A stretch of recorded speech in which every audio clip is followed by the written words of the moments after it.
and welcome to Our Age, Our View.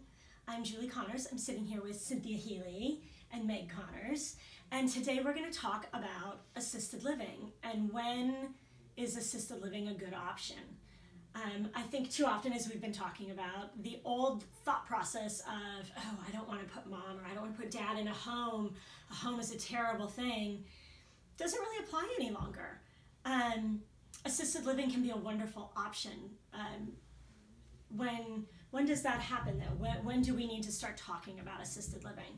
Well, in my experience, that tends to happen when somebody has a fall and the doctor or a social worker at the hospital says, you know, mom or dad really needs 24-hour care. Or you start noticing things happening at home and you're going, okay, they really need more help.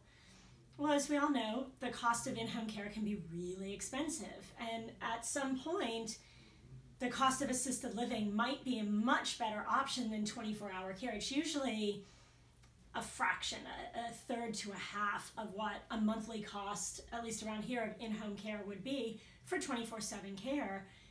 And you have an opportunity sometimes for people to thrive and flourish.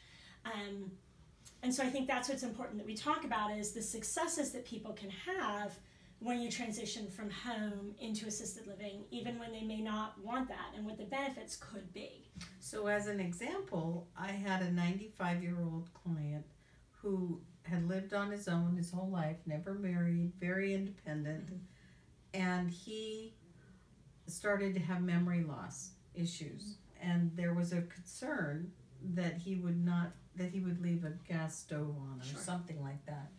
And so the recommendation was that he should not be home by himself.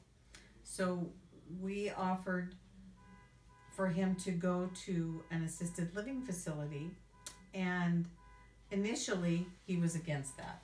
And then I said, well, you know, it would be okay to just try it and go for a week or two, and then if you want to go back home, you can, but you might really like this. And so he went. He loved it, and I mean loved it. And he began participating in the group activities. He started singing. Nobody knew that he sang in his family. That was a new information, and he's just absolutely happy there because he's eating properly. Right. He has proper medication management. And the socialization. Exactly. It made all the difference. I had a little lady that moved into our assisted living, and the daughter had described her as being very reclusive, introverted, wanted me to know that she would not be participating with the other residents, and I said, that's fine.